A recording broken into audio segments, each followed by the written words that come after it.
Greetings YouTube watchers, this is Gunstar 2015. I just wanted to introduce myself. This is my very first YouTube video, so please be kind with your comments and criticisms if you watch this and want to comment.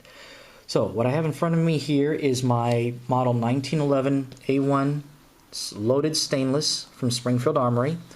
I've had it about 4 months and I absolutely love the gun. I've shot about 600 rounds through it already and have had 0 failures, zero jams. I absolutely love this gun. Haven't had any problems. It's still stock. I haven't changed anything on it yet. The reason I'm making the video is that I finally decided to go old school and change out my full length 2-piece guide rod and put in the GI guide rod. Watched many YouTube videos on people doing this. I've also went into a lot of forums, heard the benefits of the full-length guide rod, others saying that it makes absolutely no difference. So this is my first time modifying a 1911, and I just wanted to document it. So what I did was I had planned on calling Springfield Armory and getting the parts from them, but I decided to go with Wilson Combat, because I've heard a lot of good things about them, and I have quite a few friends that have purchased items from Wilson Combat and haven't had any issues. Also, the price seems to be very favorable from Wilson Combat as well. So, before we get started, just to do a quick safety check, I'm going to take out my Wilson Combat magazine. I've had this for a couple of weeks now. It's an 8-rounder. Absolutely love it. I use this more than the 2 stainless steel 7-round magazines that came with it. I've also got a 10-round Chip McCormick and a 10-round Pro Mag that I'll probably do another video review on my magazines, and the speed loaders I have purchased to as far as comparison and contrast on how good they are. So, magazine out, far away from where we're working. I will go ahead and I am a left-hander, so bear with me.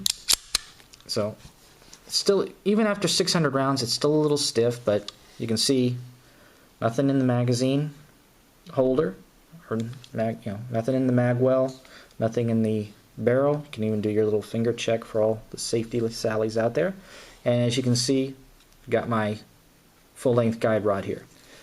I've seen a couple of people post videos regarding this, that this will actually come loose after continuous firing, and I just went to the range last weekend and put 200 rounds through at one time. When I got home to clean it, this was actually very loose.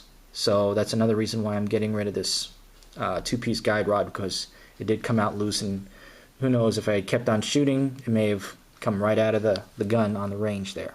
So, to start the disassembly, go ahead and use the hex key that came with the gun in order to take it out.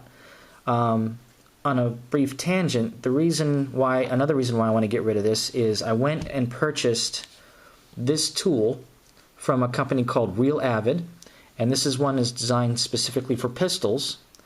Retails for about $39 on Amazon, and the reason I bought this was you could pretty much take down an entire 1911 with this one tool, and it fits.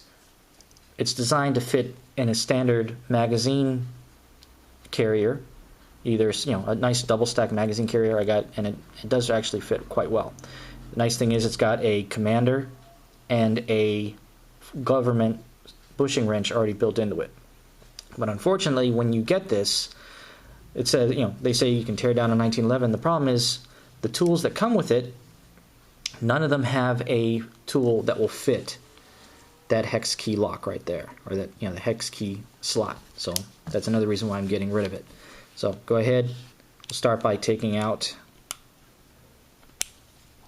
the guide rod. So take that right out, put that to the side. Okay, and now we need to take care of our bushing. So that's when we can bring this into play. As you know, it's a little difficult to do this on camera, and I'm finding that out just like everybody else says. So try to keep it in frame. So loosen the bushing, hold it down. It is under pressure, and there is your spring plug. Hollow, it's open-ended, you know, for the full-length guide rod to slide through. And there's your recoil spring, stock recoil spring. So now we'll go ahead and take down the slide. As always, you know, just like on many other 1911 videos, you take it down to your takedown notch. You got your slide stop notch and you got takedown notch. Push on the back. Slide stop comes right out. Alright, so now take the slide out, put the lower receiver to the side. We won't be needing that. So we look down, we got our barrel, and here is our second piece to the standard two-piece guide rod. Now, like I said, when I purchased the items from Wilson Combat, I ordered them on a Thursday. They came on the following Monday, so I love their shipping service. Got the box. I ordered two pieces from Wilson Combat, the 575S recoil spring guide stainless, and I also ordered their model R9S recoil spring stainless steel plug. I've seen some videos where people have bought their plug from a company called 10-8, and I looked them up. It was a very nice plug, but my guide spring, my guide rod cost me $8.95. The plug was $6.95, plus another $9 for shipping. So the total was about $25 to ship everything. The 10-8 plug alone was $21 on their website. So I decided I'd stay with Wilson Combat, both parts, because a $21 plug, I'm sure, looks really cool, but this serves the same exact function, and I got it for, you know, $6.95. Also, in the box came a really cool Wilson Combat sticker, so I might put that on my laptop, netbook, or maybe on my hard case for my Springfield. Even though it's Wilson Combat, let everybody know that I use Wilson Combat parts. So that's kind of cool. So now we'll go ahead, get back to replacing the parts here. So I'll go ahead and take out the stainless steel guide rod. And if you look at it compared to the two-piece, this is milled from a single piece of stainless. It's almost exactly the same size. So, you know, what can you do? Anyway, so I'm not going to throw anything away, so I'm going to keep my two-piece guide rod in case I decide to change it out again later. I'm going to fire a couple of 100 rounds with the other guide in here and see if there's any real difference in accuracy. And I seem to have misplaced my little new plug, or my old plug. Oh, there it is. So there's the old plug. So I'll put that together and put that to the side. So now we're going to go ahead and install the new guide rod. So I'm not changing out the spring either. I'm keeping the original stock spring. I believe it's an 18-pounder that comes, you know, default from Springfield Armory. You can change those springs depending on your the ammo you're using. As far as grain, you know, more grain, more power. More. Anyway, I ramble on. So I'm going to go ahead and keep that all together. Bring it down.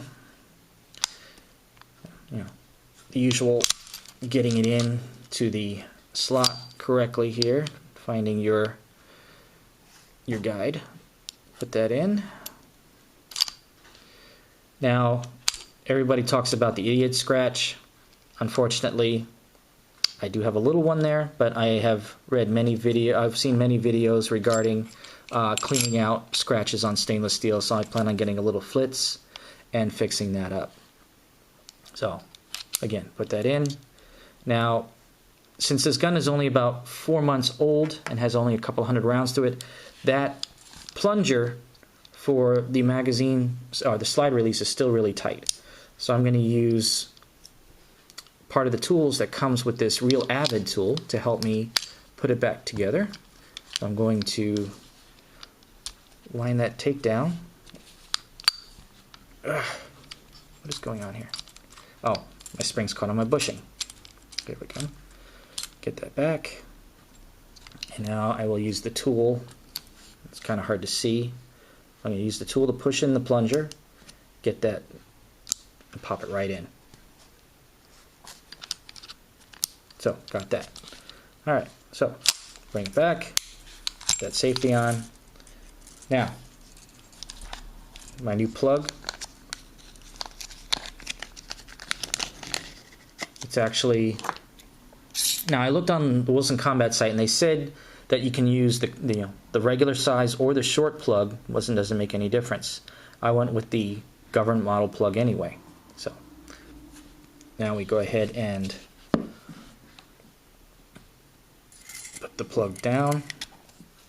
Again, pressure, bring the bushing over, and actually I don't even need a tool, pops right on. So now we've gone ahead and made it old school. So we'll go ahead and ring that back, and you can see now no more guide rod. Got yourself a GI model 1911.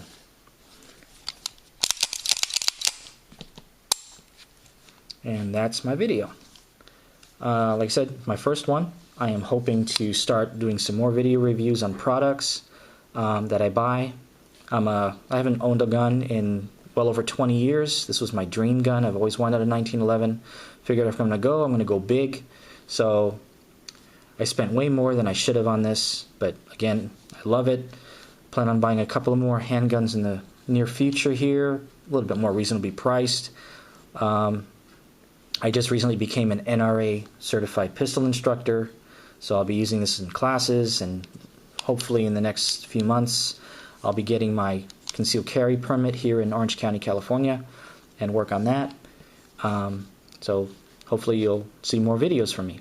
And so have a good night, and I am really excited to finally get this set up with the new GI Guide model rod.